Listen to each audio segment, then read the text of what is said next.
IMF के साथ sir जोड़ के बैठे हैं और IMF की तमाम शराइत हैं उनको मन न सिर्फ तस्लीम कर लिया गया है बल्कि उनके ऊपर पूरी तरह हम उसके ऊपर अमल दरामद किया है। स्टाफ लेवल एग्रीमेंट अभी तक साइन नहीं हुआ, जिसके बाद बोर्ड में ये मामला जाएगा। उम्मीद की जानी चाहिए कि तमाम शराइत पूरी करने के बाद इसी माह IMF का 9th रिव्यू मुकम्मल होकर बोर्ड से उसकी मंजूरी ली जाएगी IMF के।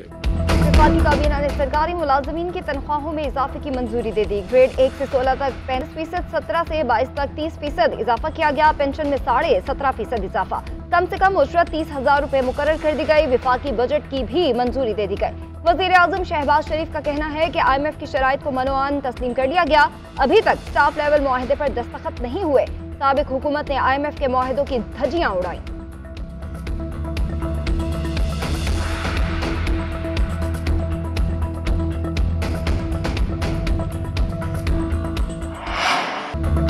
महंगाई बढ़ेगी या आवाम को रिलीफ मिलेगा, किस चीज पर कितना टैक्स लगेगा, सब नजरें वफाकी बजट पर। वजीर खजाना इसहाक डार कुछ देर में 14,460 अरब रुपए का वफाकी बजट पेश करेंगे।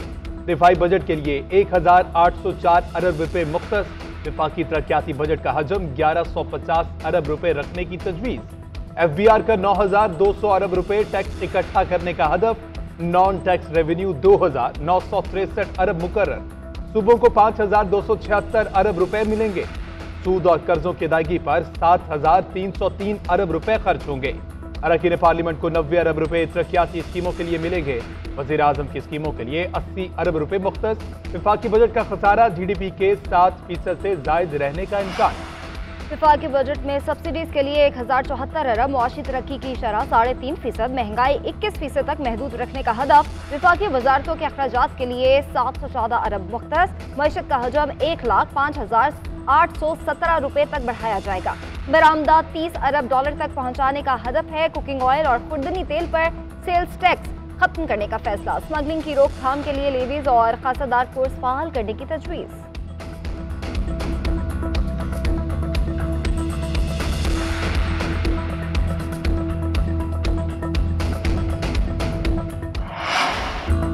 कारोबार में आसानी और तजारती सहूलियात बढ़ाने का फैसला। जरूरी अशिया की दरामद पर टैक्स में इजाफा नहीं होगा। सोलर पैनल की मैन्युफैक्चरिंग के खाम माल पर कस्टम ड्यूटी खत्म।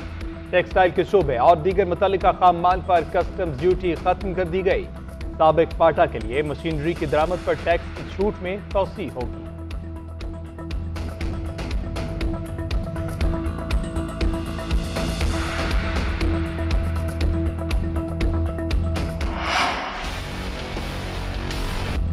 बैरून मुल्क से आने वालों को $1 लाख लाने की इजाजत देने का फैसला। मुल्क में $1 लाख लाने वालों से ज़राए आमदन नहीं पूछे जाएंगे। इस वक्त ज़रिए आमदन जाहिर किए बगैर 50 लाख रुपए मालियत की करेंसी पाकिस्तान लाने की इजाजत है। डॉलर और दीगर करेंसी की ज़ख़ीरा अंदोज़ी पर सजा देने के लिए कानून साजी भी की जाएगी।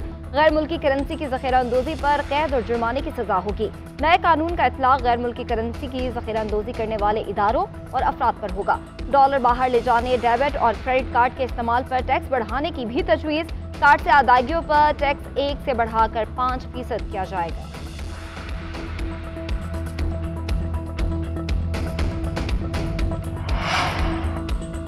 मुआशी अहदाफ हासिल ना होने का मतलब हुकूमती नाकामी नहीं। दिफाई बजट से मुल्क के दिफा को ना देखा जाए। दिफा मजबूत हाथों में है। अवाम सुकून से सोएं। हमने सियासत कुर्बान करके रियासत बचाई। मुआशी तबाही के सामने बंद बांधा है। वज़ीर दिफा ख्वाजा आसिफ कहते हैं जहांगीर तरीन की जमात से कोई खतरा नहीं। तरीन की जमात से सीट एडजस्टमेंट हो सकती है। आम इंतखाबात अपने वक्त पर होंगे। वज़ीर दाखिला राना सनाउल्लाह ने कहा कि चेयरमैन PTI ने मुल्क की सियासत के साथ खिलवाड़ किया। नफरत और बदतमीजी सियासत में लाए और मुल्क को हादसे से दो चार करना चाहते थे। अब ये खुद ही हादसे से दो चार हो गए। 2018 में भी ये सब एक जगह इकट्ठे हुए। इनका अपना पांसा पलट चुका है। इन्हें आहिस्ता आहिस्ता समझ आ जाएगी।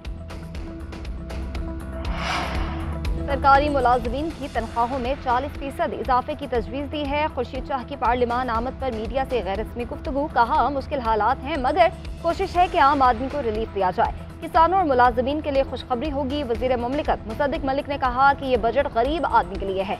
अमीर शख्स के लिए मराद बहुत कम नजर आएंगी। किसानों के लिए बहुत सी सहूलियात हैं। ज़राअत के शोबे में तरक्की की नई शक्ल नजर आएगी। छोटे ताजिर के लिए बड़ा रिलीफ दिया जाएगा। वज़ीर इत्तलात मरियम औरंगजेब ने कहा कि गुज़िश्ता 4 साल बदहाली का सफर था, वो सफर अब काम और तरक्की में तब्दील होगा। एक फितना फसादी ने मईशत पर हमला आवर होने की कोशिश की।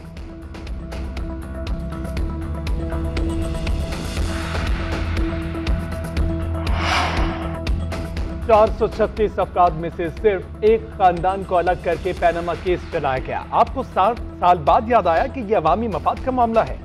इस वक्त मकसद क्या सिर्फ एक फैमिली के खिलाफ पैनामा केस चलाना था?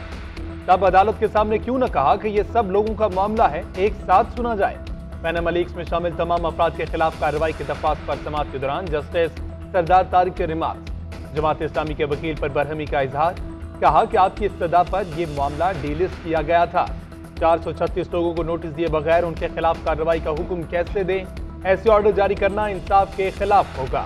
समाअत 1 माह तक मुलतवी कर दी गई।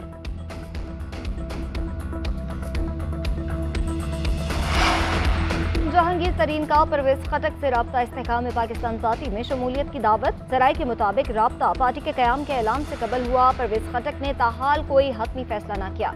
जहांगीर तरीन लाहौर से इस्लामाबाद पहुंच गए। मीडिया टीम का इजलास तलब कर लिया। सियासी अमूर पर मुशावरत, अहम हिदायत जारी करेंगे। जहांगीर तरीन इस्लामाबाद में अहम सियासी रहनुमाओं से भी मुलाकातें करेंगे। लाहौर की इंसदादी दहशतगर्दी अदालत में जिनाह हाउस हमला केस में अहम पेशरफ्त। अदालत का पुलिस का मुकदमे का चालान दाखिल करने का हुक्म। रिमार्क्स दिए कि तफ्तीशी ऑफिसर 22 जून तक तफ्तीश मुकम्मल करके मुकदमे का चालान पेश करे। खदीजा शाह, सनम जावेद समेत 13 खवातीन को जुडिशल करने का तहरीरी हुक्मनामा भी जारी। अदालत ने हुक्मनामे में कहा कि तफ्तीशी ऑफिसर ने खवातीन से रिकवरी के लिए 20 दिन का जिस्मानी रिमांड मांगा, उसके लिए ठोस वजाहत नहीं दे सके। तमाम खवातीन को 14 दिनों के जुडिशियल रिमांड पर जेल भेज दिया है। यास्मीन राशिद की दरख्वास्त जमानत पर भी समाअत। अदालत ने मुकदमे का रिकॉर्ड तलब करके समाअत 12 जून तक मुलतवी कर दी।